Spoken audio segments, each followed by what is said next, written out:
Welcome to a special episode of We Are Carbon. I'm Helen Fisher, and we'll be bringing together many of the voices who have joined us for a compilation that offers a wider view. We're looking at the marvel of nature, and not so much the beauty of a remote view or exotic creature, but the extraordinary system of creation that is born from the symbiosis of many parts working together. In particular, we're discovering the role of nature within the health of the planet and balance of the climate, before considering how significantly human impact, through our methods of farming the land, has been destroying these very systems that we depend upon. It's a story that cycles back round.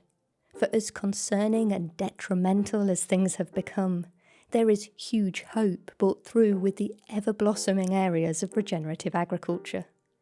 We gain understanding from many locations and situations across the globe, and I hope by bringing things together in this way, we offer a greater clarity that we do have the means to turn things around.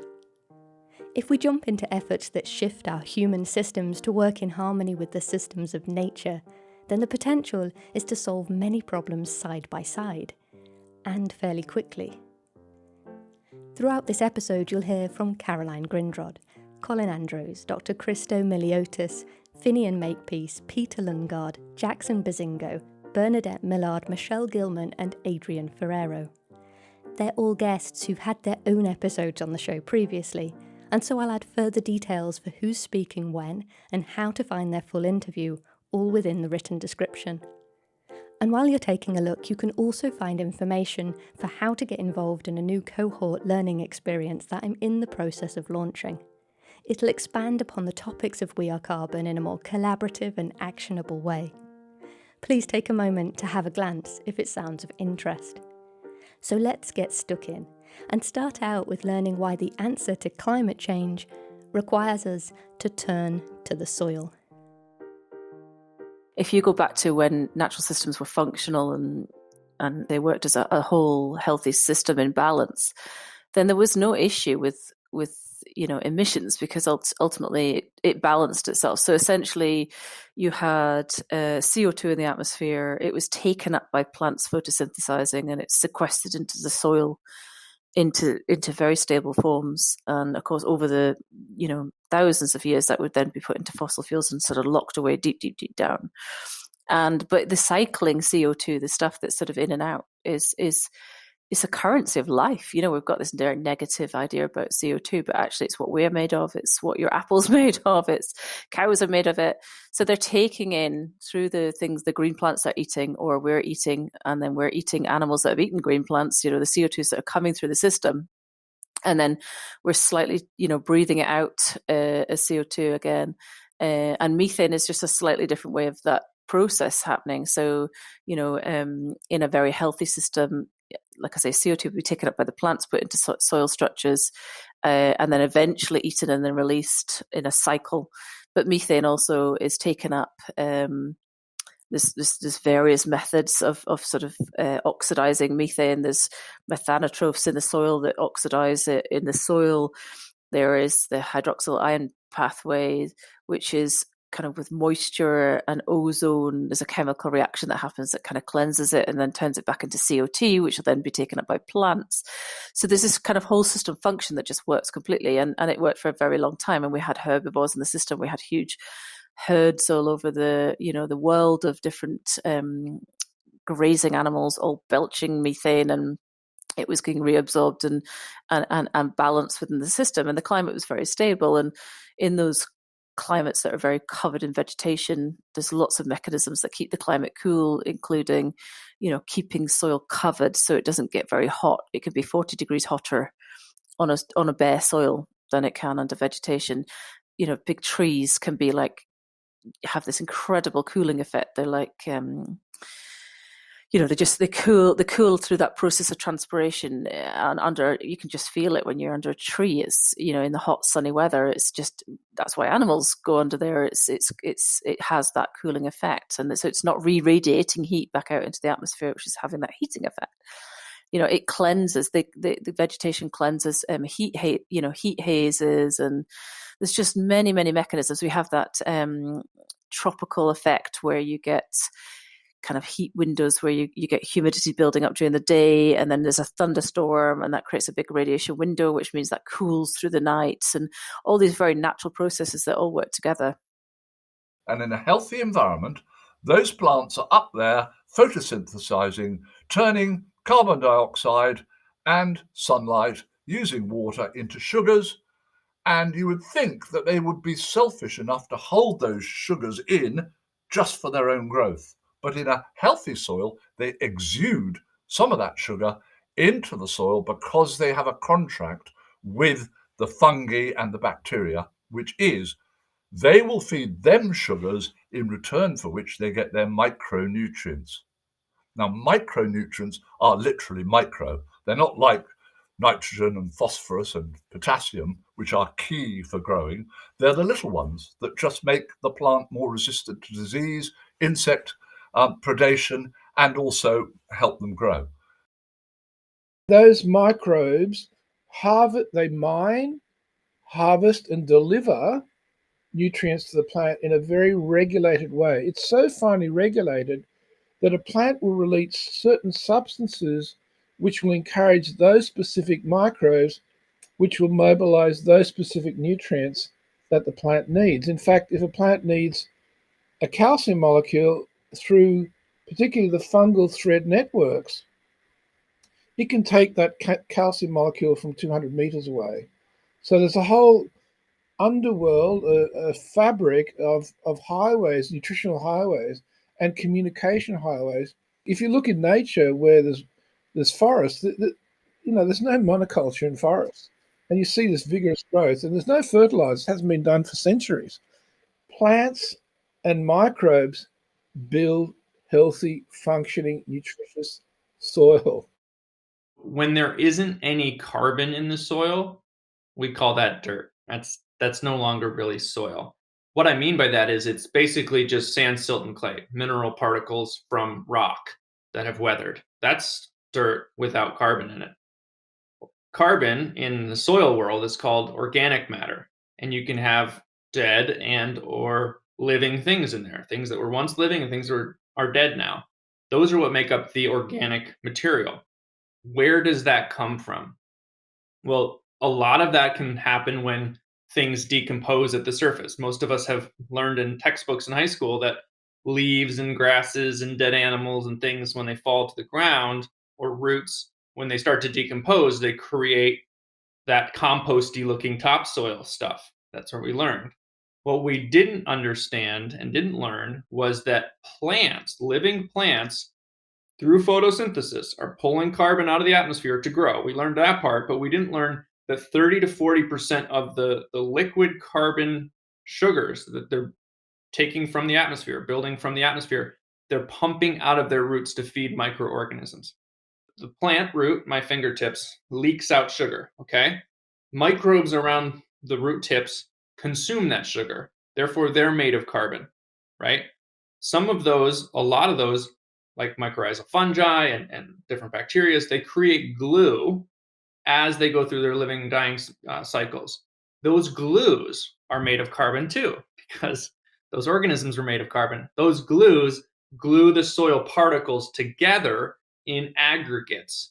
This becomes the infrastructure, the glued together built infrastructure, multi-dimensional infrastructure of the soil that is like a sponge, literally can hold 20 times its weight in water. It's like a super sponge underground.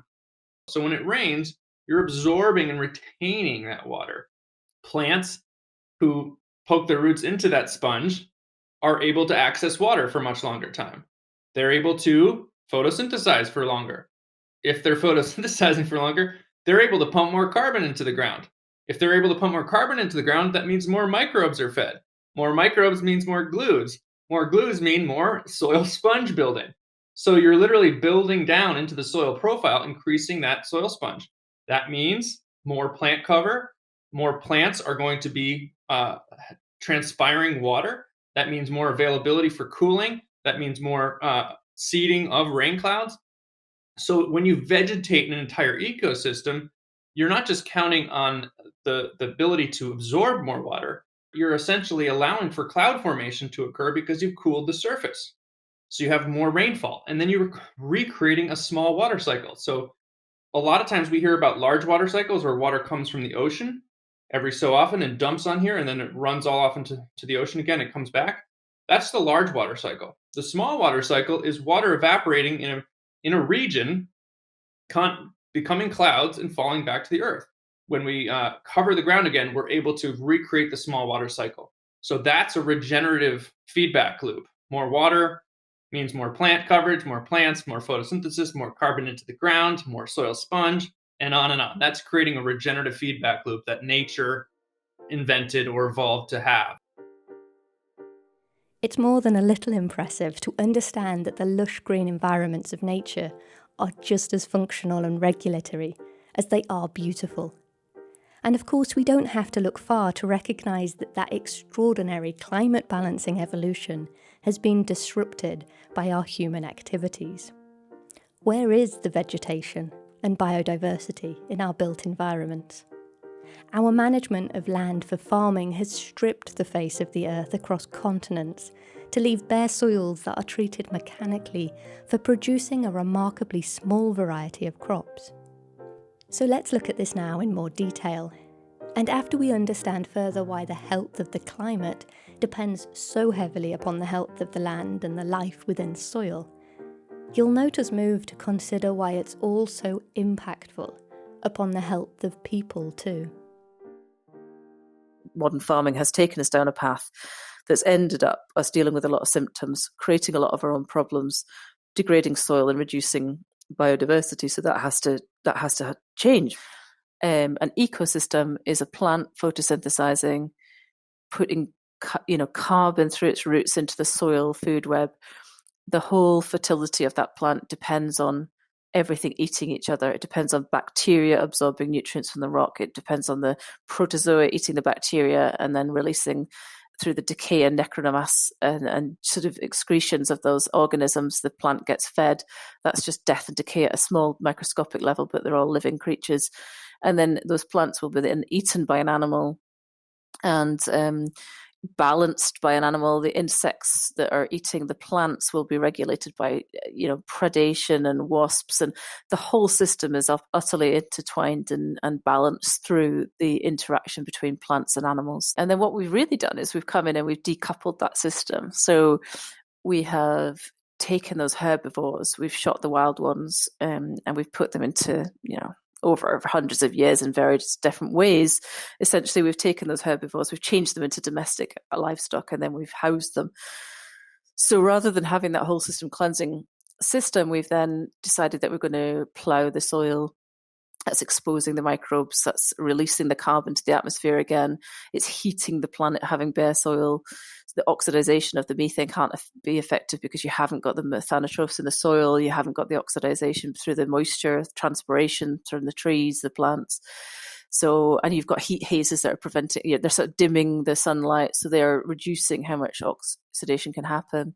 CO2 can't be sequestered into that bare soil because there's no plants photosynthesizing. And then you're growing the plants through the short season, and then you're shipping them using fossil fuels that you've taken out of long stored ancient carbon. And then you're using all of those heavy, ancient carbon inputs through fertilizers and all the chemistry we use to try and keep our crops safe. And you're taking that product to the animals that are housed. Those animals are belching methane, but they're not in an environment that's taking it out again. And then that manure is being stored in huge piles so that that's releasing methane. And ultimately, you've then got a very different system, that isn't regulating itself. And the problem is that nature doesn't stop at a fence. Nature requires a whole system. You can't just say, right, well, we're going to be really intensive there, use lots of fertilizer, lots of sprays, and then that's not going to impact nature elsewhere. We're going to put that area over to those, that in, wild species.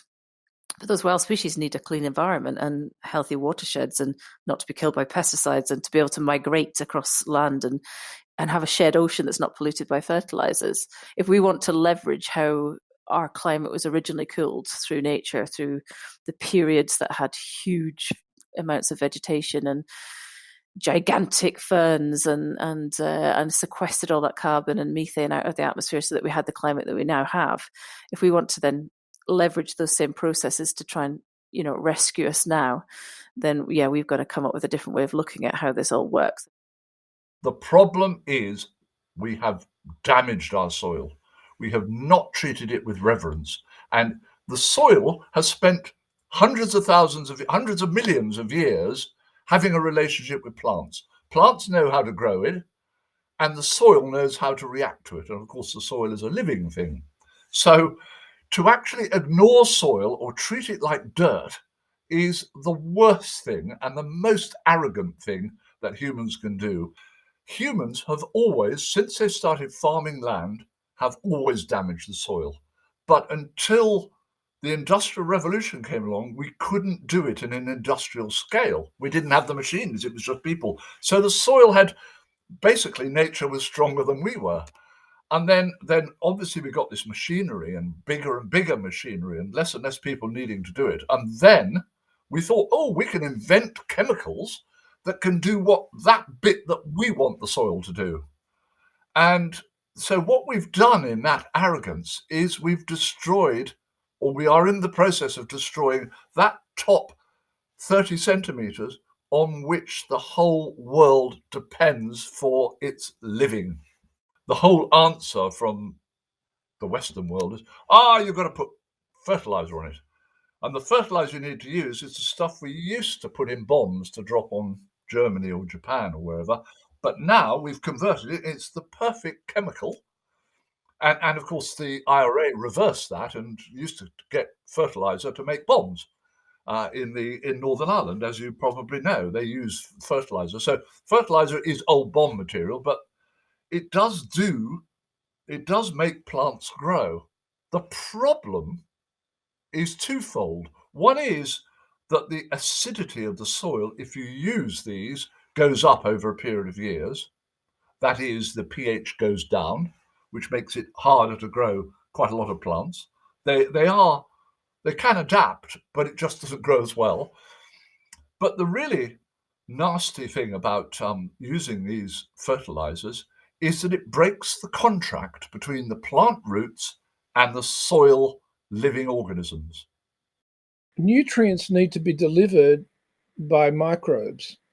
And when you bypass the normal way in which a plant gets fertilized, that is through what's called the hair roots, where it's got a very small diameter, which increases the amount of surface area in proportion to the diameter. So the finer the hair root, the more surface area. And that surface area is interacting with the soil microbiome. Putting chemicals and force feeding a plant with nitrogen, phosphorus, potassium is just so wrong. And I'll explain it further. I referred before to the little fine hair roots. There's two kinds of roots. There's the thicker roots, which are more anchor the plant in the soil, and then off those main roots is the fine hair roots. The other function of those thicker root systems, because they've got a wider diameter and they've got high concentrates of sugars and so on, there's a particular osmotic gradient whereby water is sucked into the root system. So they're the drinking straws of the root. Now, if you have a water-soluble fertilizer, that's going to go through the wrong delivery. And that basically, to put it crudely, stuffs up the whole plant. I mean, you're basically force-feeding a plant. What happens is you get bloated plant cells.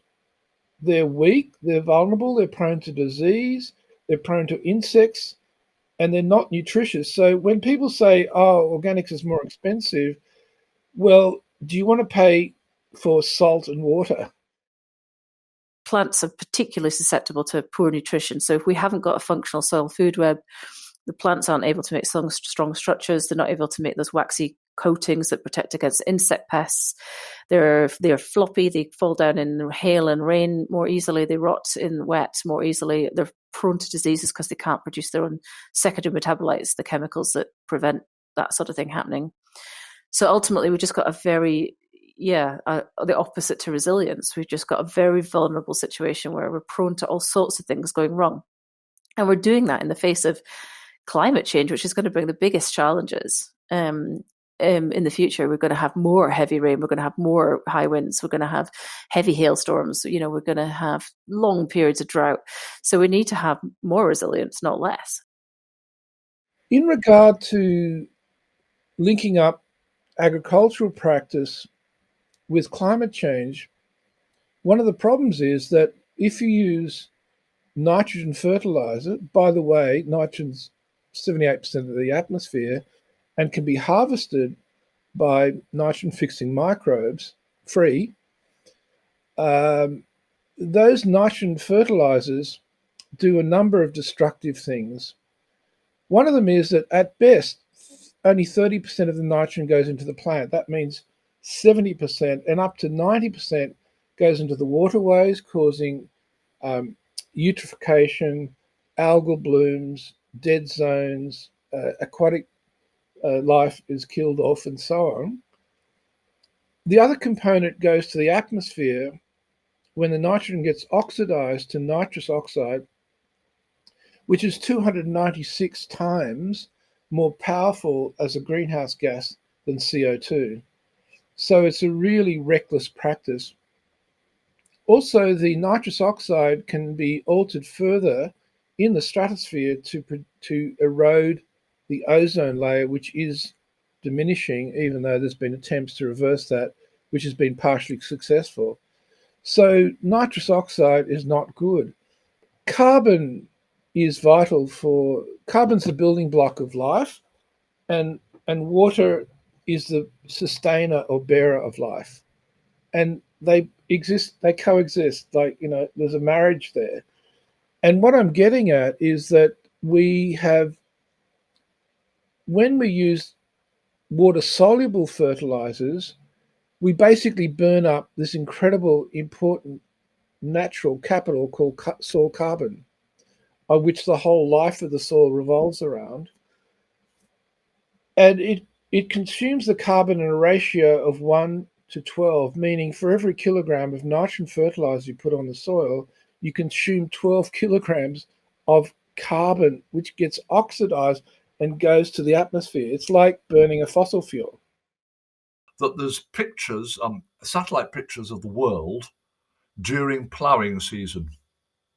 And it shows the amount of carbon dioxide given off by the very effects of ploughing. If we stopped ploughing, just that one thing, we would reduce the amount of carbon dioxide put into the atmosphere hugely.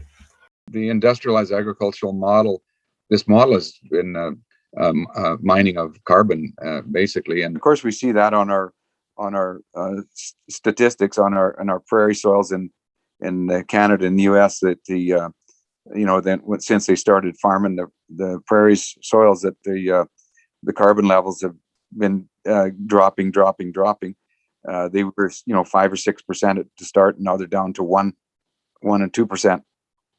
So the carbon is being mined out of the soil, and of course, the great gold in the soil is carbon, and with that, the carbon is what this makes the soil nutrients happen, soil microbiology happen.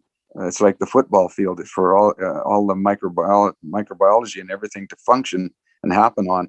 And so when you deplete that, and of course, and it's tremendous amount of water holding capacity, and so and it's the basis of your soil structure and everything. So if you've got no carbon in your soil, like ideally you need 5%.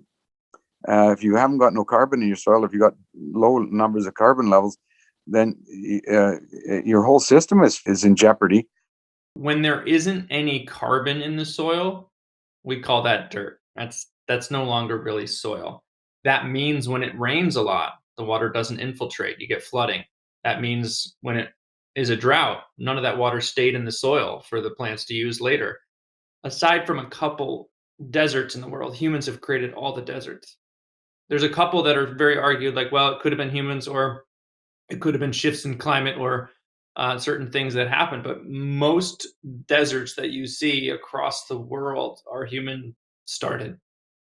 And then sometimes they reach a tipping point in brittle environments where you don't have enough self recovery that happens because of the moisture or humidity. Humans' ability to tip something over into desertification can happen very quick. So many accounts in Australia, within 3 or 4 years, the most lush, beautiful prairie grass systems wiped out from overgrazing and tilling that the white folks who came there did. And like the counts are just, make you tear up because it's so sad and devastating how fast an exported agricultural system that's not done in context of a more brittle, fragile environment can just completely degrade a landscape, denude it. And then now people think that's just what it is. But that's not Australia. That's not how Australia is supposed to be. That happened because of human interference. If we look at how much land is being degraded and the rate of land degradation that's so bad that farmers can't use it anymore, here's the figure: 30 million acres. England is 32 million acres. So an area nearly the size of England, every single year becomes too degraded on land that is farmable land, becomes too degraded for farmers to use anymore, even with the addition of lots of chemicals and fertilizer to prop it up. So that's the rate that we're going of degradation. So farmland is being put aside as too far gone to use anymore at that rate. And if we keep going the rate we're going, it doesn't get continuously worse. It gets exponentially worse, because in regions where you have desertification, it leads to more desertification and drier climates and more flooding, et cetera, et cetera. I can tell you in reality, we had a very good water cycles in Kasulu area where I grew up. There was what we call a Kasulu River. This was a very huge river in Kasulu, but that river is no longer there. So this means that human activities has led to contribute in some way to destroy these water cycles. So right now, the climate crisis has led to more challenges. People are not able to cultivate in that area because there is no water. Even they have to walk even more distance, like 5 kilometers to find water, even for domestic users and the farming activities. Due to the impacts of climate change that has been associated with the deforestation and also agrochemical farming practices, has led to the soil depletion. So it's challenging right now because the farmers have rely only on their generating of income only in farming, and their land is, their soil is not healthy anymore. Agrochemical farming has led many challenges to them because most of them, they don't have a capacity in terms of funding to ensure that every cultivation season they are able to buy fertilizers. And unfortunately enough is that agrochemical farming practice does not work with nature.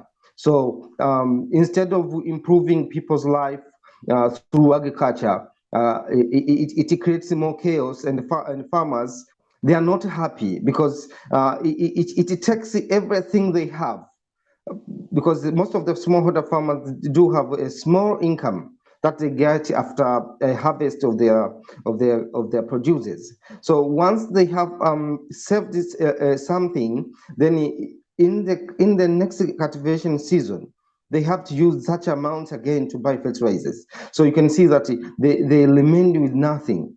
So it's a very huge challenge here. The pesticides that are being used today are systemic pesticides. So it's a pesticide which is taken up often by the roots of the plant, but it's in the plant tissue. No amount of rinsing or soaking is going to remove that pesticide.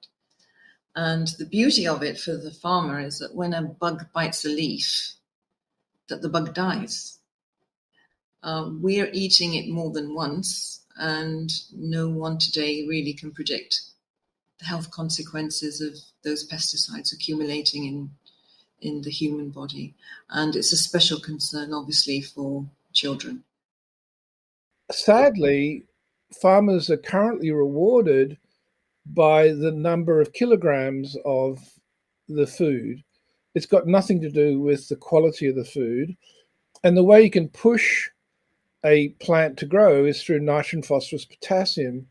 But that is only 3 elements of which a plant requires for a healthy nutritional base.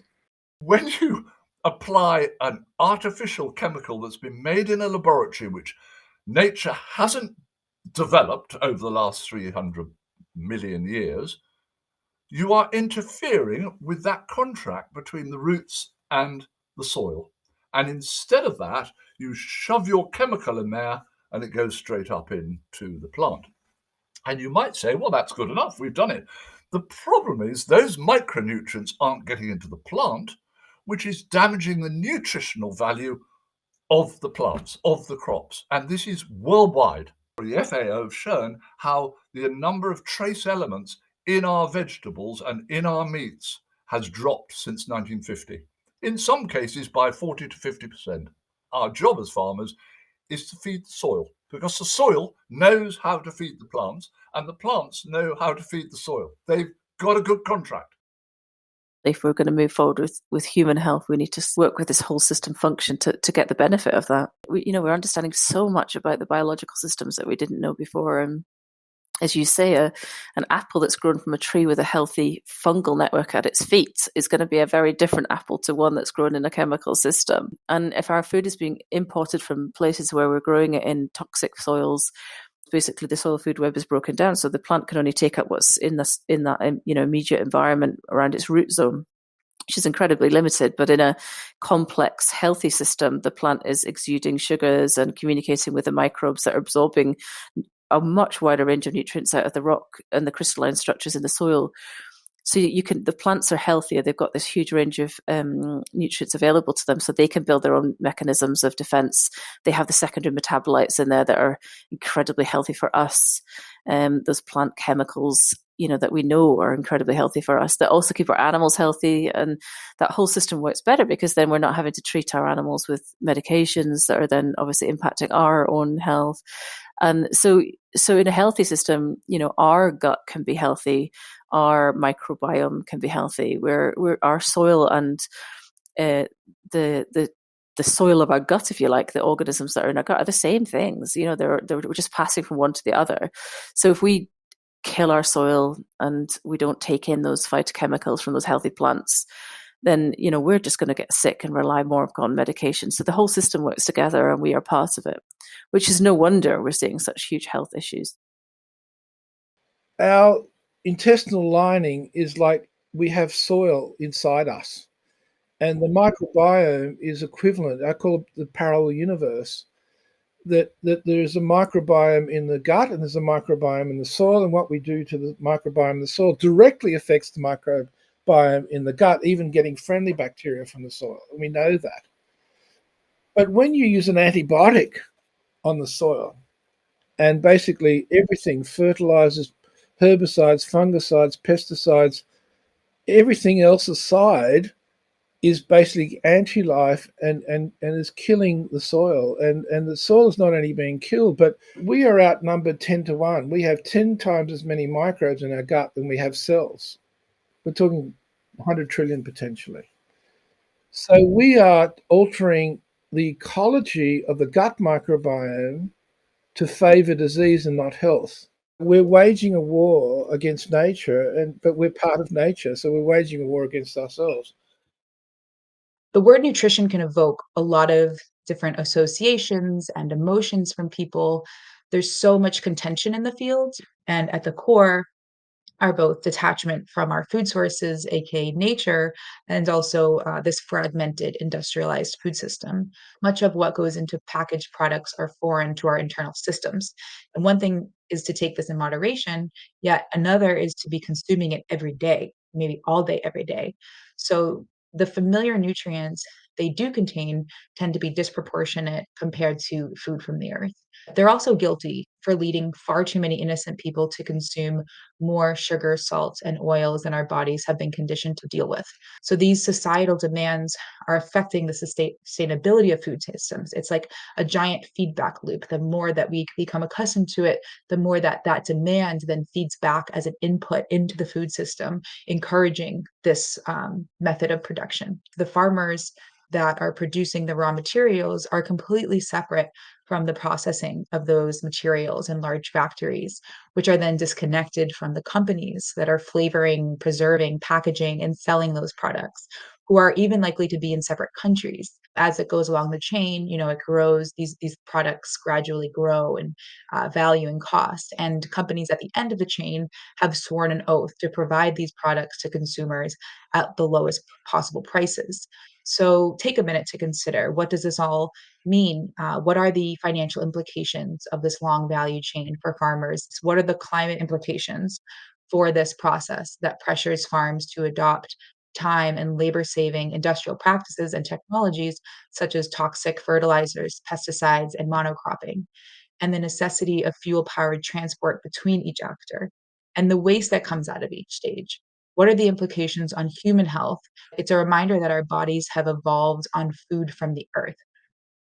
Well, I know I've talked to farmers and they have to increase their fertilizer year on year for the same yield. They were getting higher yields from it, and then a lot of that fertilizer gets washed out and damages our rivers, our streams, and our biodiversity. So it's unsustainable in sort of every way you can think of. We're damaging the soil, we're damaging the environment, and making less and less profit. So it's a very uneconomical system and very wasteful. Even the energy expenditure in producing the fertilizer in the first place is high intensity, carbon intensive. Then you transport the fertilizer, and yet 79%, 78% of nitrogen is in the atmosphere. Farmers cannot afford to spend the same money in fertilizers. If you see the cost of urea, for instance, which is one of the main fertilizers that is being used in agriculture, well, it's like 5 times higher, the price, than, let's say, 10 months ago. Now we're in a moment where agriculture is transitioning into a new model. We need to make agricultural activity sustainable from the economic point of view as well, but at the same time, we can help to support the sustainability of the planet. If we turn from a carbon intensive farming into a carbon friendly farming, keep in mind that agriculture is responsible of 10% of the carbon emissions.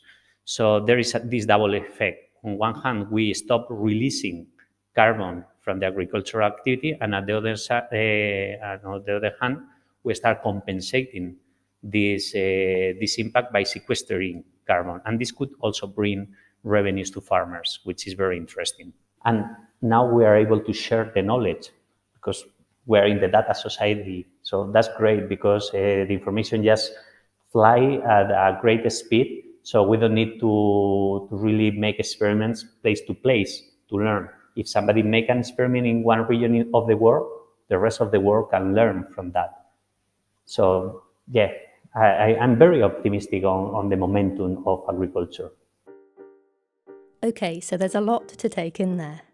Though it all does seem to make it really clear that the future of the planet's health is so closely tied to the future of our own health. As Michelle pointed out so well, we have become detached from our food. But perhaps food could become a key motivation to connect us all back to nature, as it becomes ever more necessary to become aware of how our choices can heal or harm our own bodies. And it's great to hear Adrian's optimism there as he recognises that the situation is built up to so many pressures that we're now finally at a tipping point and readiness to transition to more healthy practices on the land. So now let's take a look at what the future could hold. What do regenerative agricultural practices involve, and how quickly could we turn things around? So we're looking at these catastrophic situations that people are facing daily on the ground, and we say, how do we solve that? Well, the long story short is to build back healthy functioning soil we need carbon that's currently in the atmosphere causing a problem.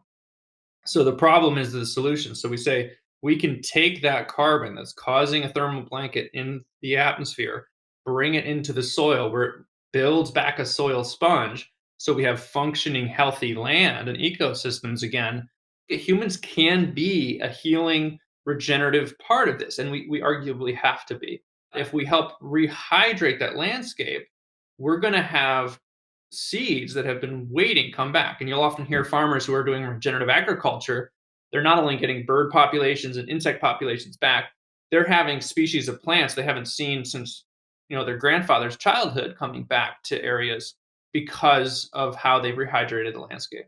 A lot of regenerative ranches around this country in the United States have become wildlife habitats.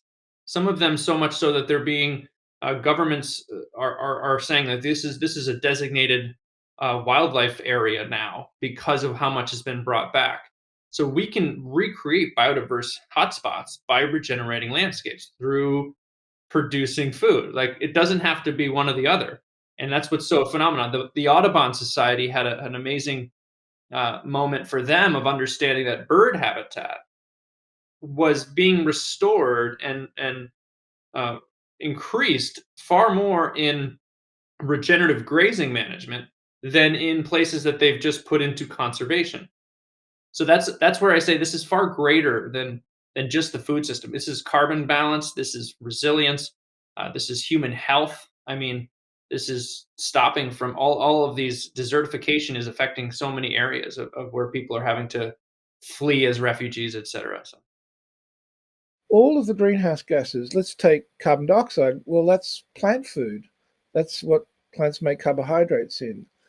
Let's take, we talked about nitrogen. Now, by not using nitrogen fertilizers and by not emitting nitrous oxide and harvesting the nitrogen from the atmosphere through microbes, we can get the N part of the NPK C system. With regard to methane, there are methanotropes, meaning they take methane out of the atmosphere, and there's methanogens, and that's what happens in the rumen of the cow producing methane. They mainly belch methane. So there are soil microbes which are methanotropes and can harvest the methane. So we can harvest the carbon, we can harvest the nitrogen, we can harvest the methane, and the methane through microbial biochemical transformation can ultimately lead to a nitrogen source as well. There's a few steps there, but I won't go into that deeper. We need to really understand symbiotic relationships and the harmonies that work in the underground world beneath our feet. And we need to stop the ploughing, and we need to use microbes, these micro-engineers, to build this crumb structure, this air sacs, this lung-like structure, so the soils breathe again. The more carbon you have in this structured way that's created by these architects, like Gothic cathedrals, these beautiful dome-like structures that are in the soil, these pore spaces, it means that if you have 100 drops of rain, 97 of those drops goes into the soil and only 3 drops is lost. And the critical thing in a climate challenged future is the scarcity of water. The microbes, and particularly the fungi, hold onto the water, and the plants also stop the loss of water back to the atmosphere. Really, the first thing that needs to happen in agriculture, which is happening more and more, is to always keep all of the soil covered all of the time with cover crops and intercropping and so on. If you've got a healthy water cycle, where the plants are growing all year round and you can retain every bit of the water that falls on that land, the plants are never, going dry and reducing production, and we can keep growing right the way through the winter because we've got good aerated soils that are not getting saturated, then over the whole year and over 10 years, our production is going to be off the charts greater than if we've got a monoculture system. We get a bumper crop, but then the it's dry. We've got, drought, and we're not growing anything in between. And similarly, if we've got, nutrients that are just available all year round at any point because we've got a healthy soil food web, and the animals and the plants don't need interventions and medications and fertilizers because we've got all the nutrients coming through that system and keeping it resilient and healthy, then you're not going to get a bad year for crops where something wipes out the whole thing. We need, in my opinion, to move back to this sort of seeing yourself as part of the system and valuing everything within that system so that we understand where we're getting our food from, how it's been grown, how it's been reared, how it's been killed, if that's what you choose to eat. And we value and make sure all of that is in balance and done well. And I think that's the only way forward, is to sort of, for everybody to get a proper understanding of how functional ecosystems work. We need a different way of managing that complexity. In our work, we work with principles. So we have overarching principles, and then we assume and train the farmers themselves so that they can apply those principles in the way that's most appropriate for them in their unique context. And that's a very different way of working. So that means that we can then get abundant output just running from natural inputs in terms of rainfall, healthy soil, complex diverse systems that are regulating predators, and we don't get booming and busting of populations that's causing us our diseases and all the things that we're spending a fortune trying to treat. Really, ultimately, the true sustainable way of making money is to try and turn sunlight and natural resources like rainfall into a product that you can sell. That's what we try and do. We look at our land maybe as being a big gigantic solar panel, and the plants on it are they're all photocells. Like the plants, just photocells capturing sun's energy and converting it to plant material. If you have bare ground, then you haven't got photocells, and you're not converting sun's energy. So it's really important to make sure that you build that ground cover and maintain that ground cover. And then you have to have a product conversion. You have to convert that plant into a product that you can market. And so either by harvesting with a machine or with a livestock or an animal, then you get a product, and then you can market that. And that's part of the solar chain, the marketing. And then you get a solar dollar. And in the process, you add to your ecosystem foundation blocks, because the more you add to them, the better it gets, and the more productivity you're going to have, and the more solar dollars you're going to have to put towards reinvestment or to put towards what you want as a quality of life.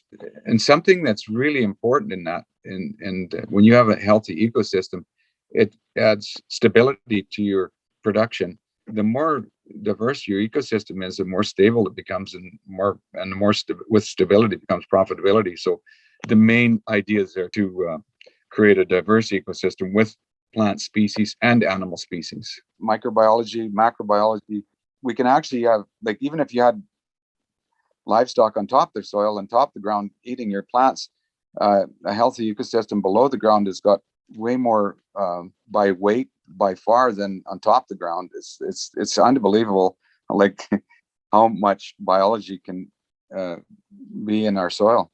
And so when you see this happening, this unbelievable diversity of microbacteria, fungi, protozoa, nematodes, all working in harmony, this diversity of microorganisms is really, it's really where it's at. Microorganisms are what makes everything tick. Minerals that are unavailable in the soil become available and to the plant, and then the plant, of course, needs a balance of all these minerals to be healthy and nutrient dense. The food, that's the end goal. And it all comes from the soil. And so to have healthy people, we have to really have healthy soil. So we wanted to go beyond organic and focus on tree crops. So it's a 15-acre plot on a gravel plain at the foot of Oman's eastern Hajar Mountains.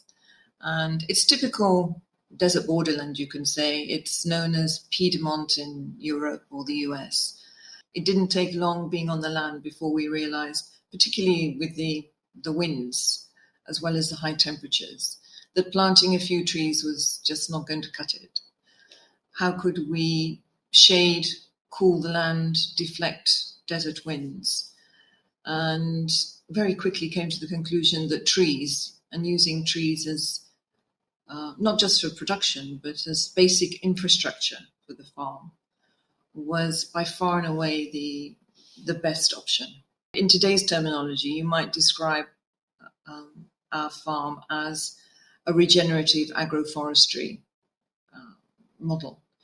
In fact, what it mimics very beautifully is the traditional oasis agriculture that has been a feature of Oman for the last 5,000 years or more, where you're planting trees. It's under the iconic date palm is the hero tree, but underneath that you then plant a mango, a lime, pomegranates.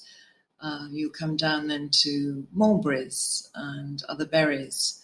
Then you've got your grasses, your forage plants, annual vegetables, and finally herbs. And that's in a vertical kind of story system.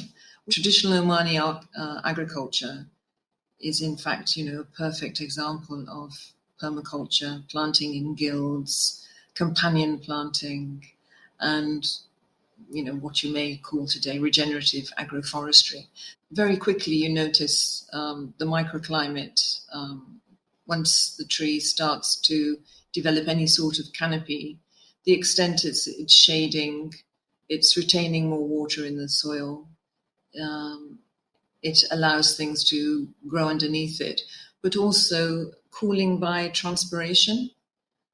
The tree itself is releasing water, and that also has a cumulative effect. It's amazing that you can walk along a line of trees in the morning and bury your hand almost to the wrist, and yet if you stretch your hand half a meter out into the sun, beyond the canopy, it's like concrete. You would need a pickaxe to break the soil.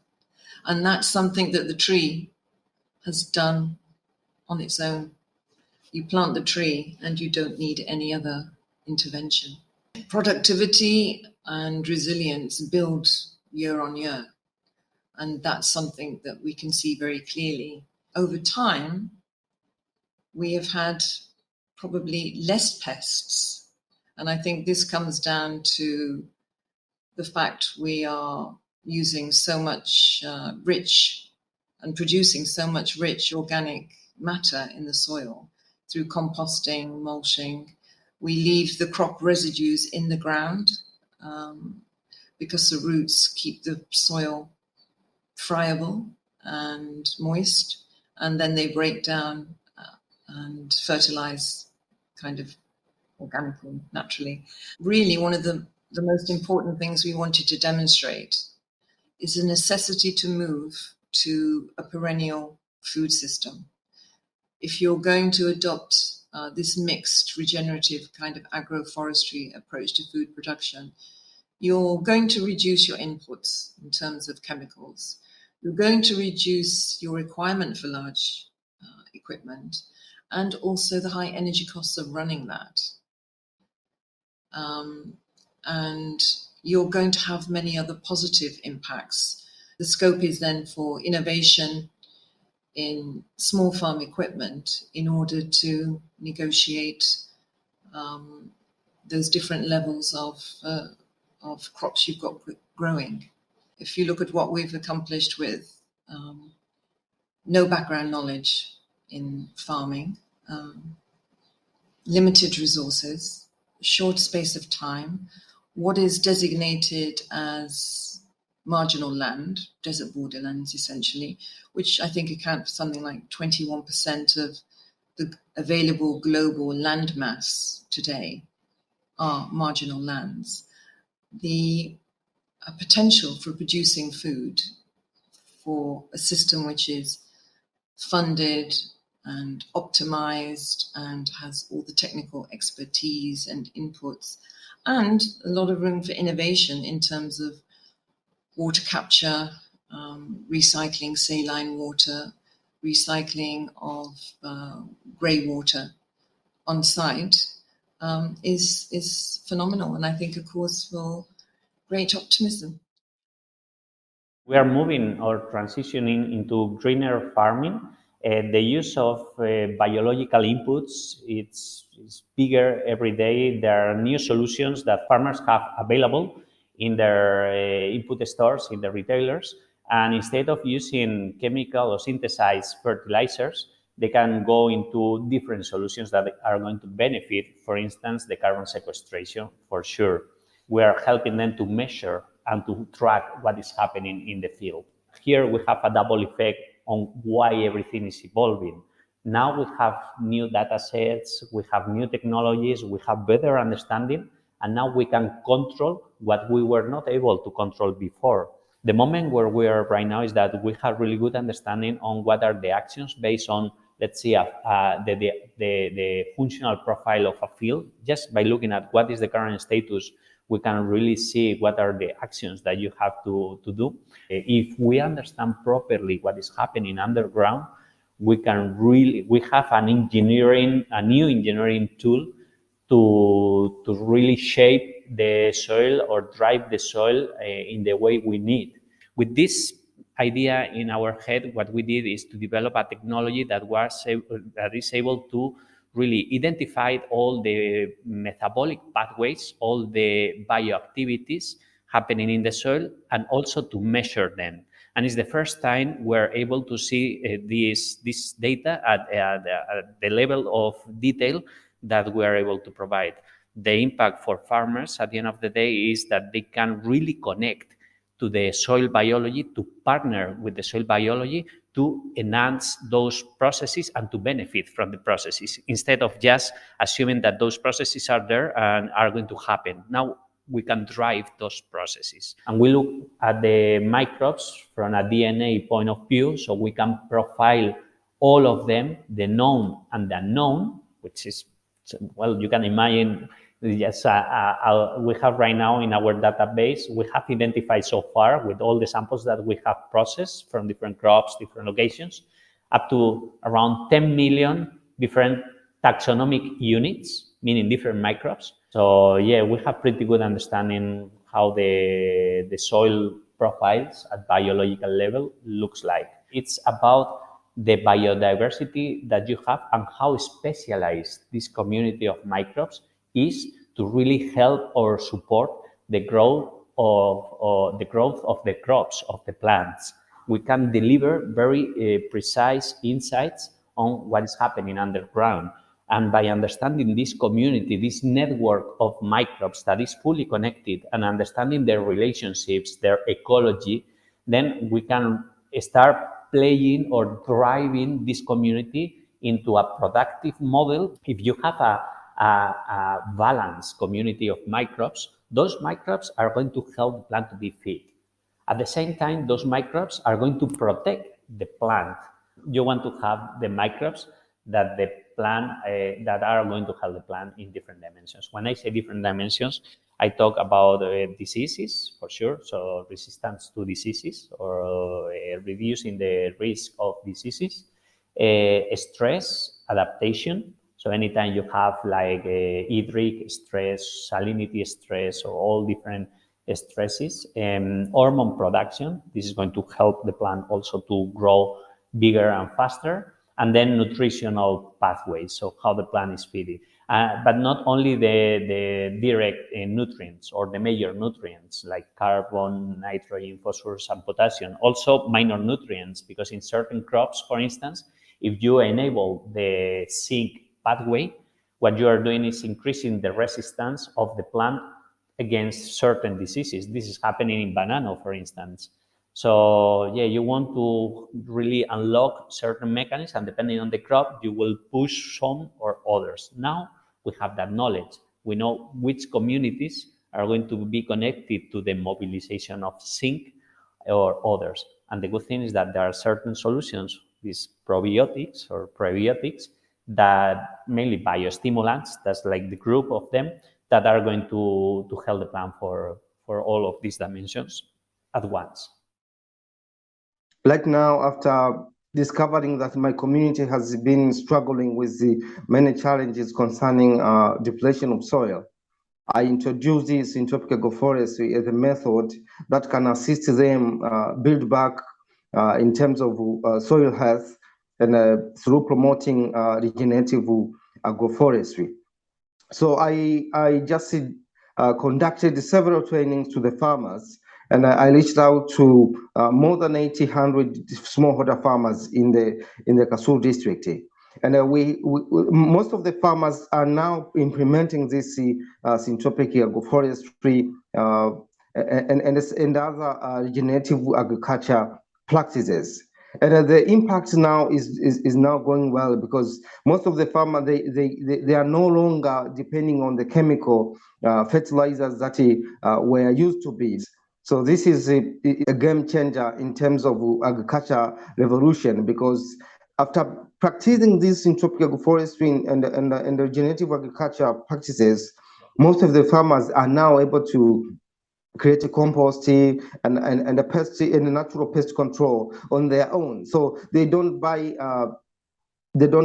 these chemicals, fertilizers, and pesticides, and also in terms of food, in terms of seeds, they are also sharing native seeds there. So and we have already trained them on how well they can preserve the seeds in order to ensure that they can share them. Right now, I can say the farmers are happy. And sometimes they perceive me like a champion, but I perceive them as they are true champions because they have now transformed from agrochemical farming to regenerative agroforestry model. So this is very good, and it gives me strength that my community can be able to fight climate change and they can be able to fight food security, poverty, and all sorts of it. Because when they have enough food, they can be able to solve even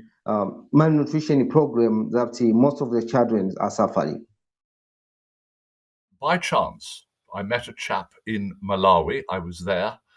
And he said, yes, I've got this great method of farming that we've been testing with local community. And I went down to meet him and went down with him to the farm. And he showed me it, and it blew my mind. I said, this is absolute common sense. Why isn't this spread all over Malawi? And he said, how would you do that? And I said, I'll try and show you. And hence I got hooked into being a trustee. We get very good, quick results. So I'll give you one in Chiteka, sloping land, really suffering from erosion. In our first year there, some of the farmers got 8 tons of dried maize to the hectare. One got a shade under 10 tons. And the national average and the average of the 3 countries surrounding Malawi is between 2 and 3 tons.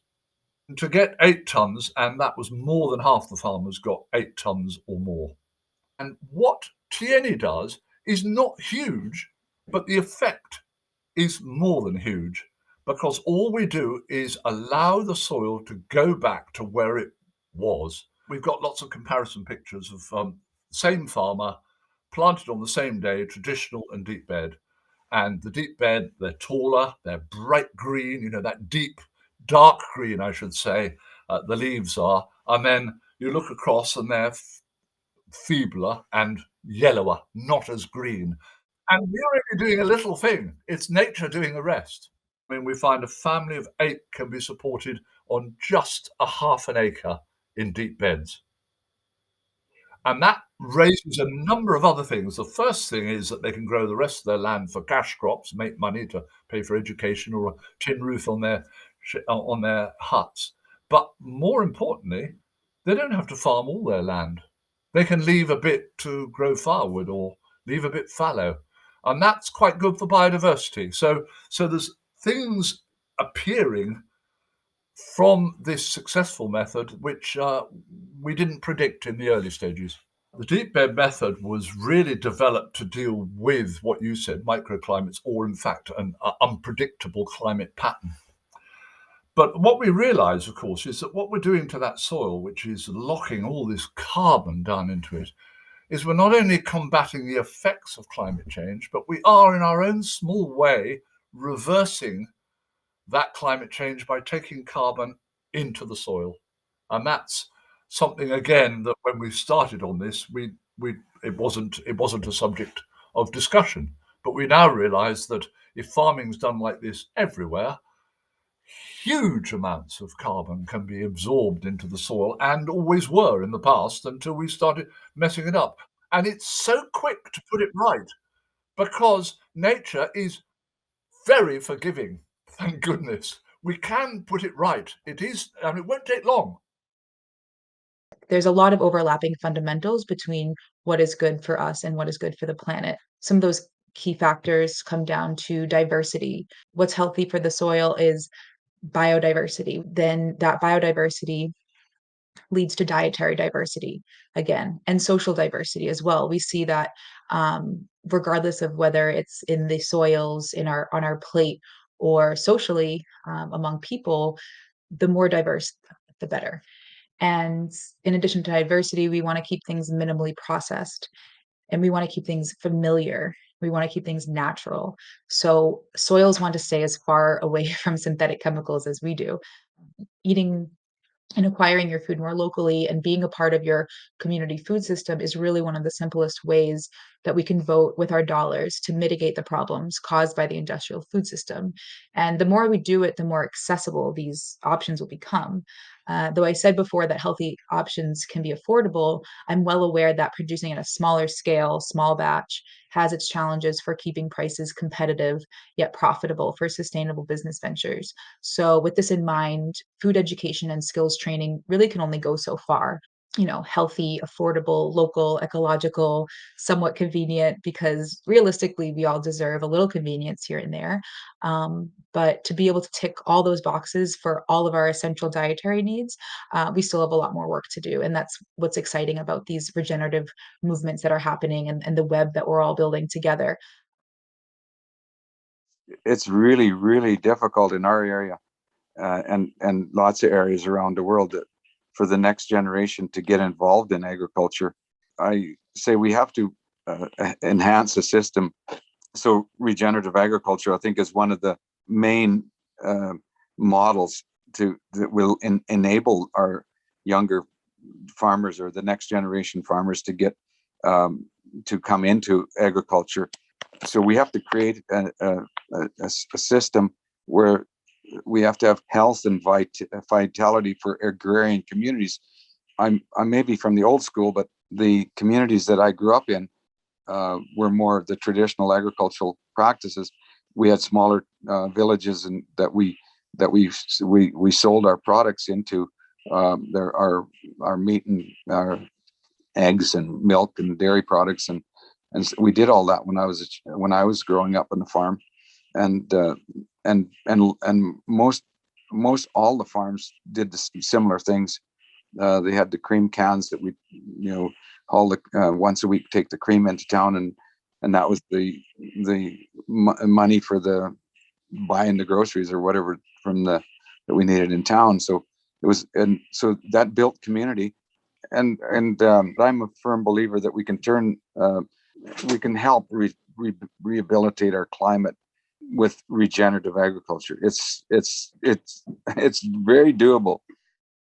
Life begets life, and if once we start contributing to that phenomenon of self-perpetuating regeneration, it's not that hard. And I've seen very degraded landscapes turn around in 3 years.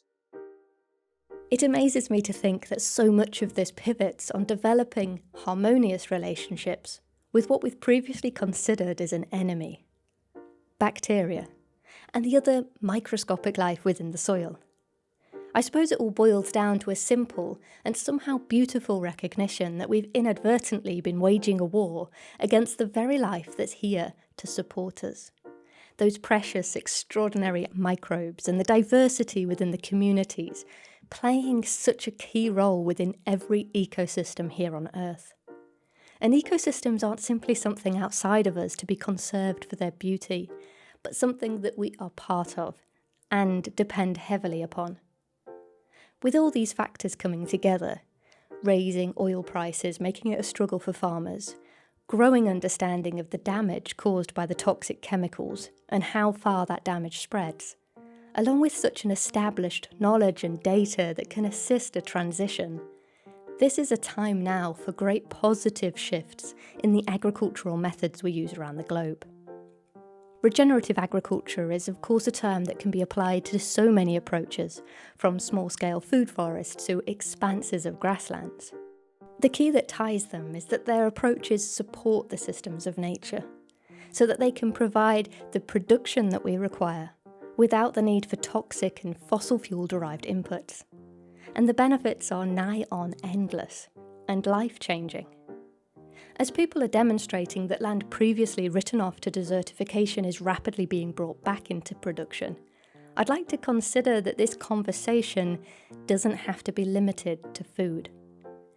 In a regenerative future, we're going to want more and more of our stuff to avoid coming from extracted fossil fuels. And so we could easily say that soil is the new oil. It's not a case of what item you have, but where it came from.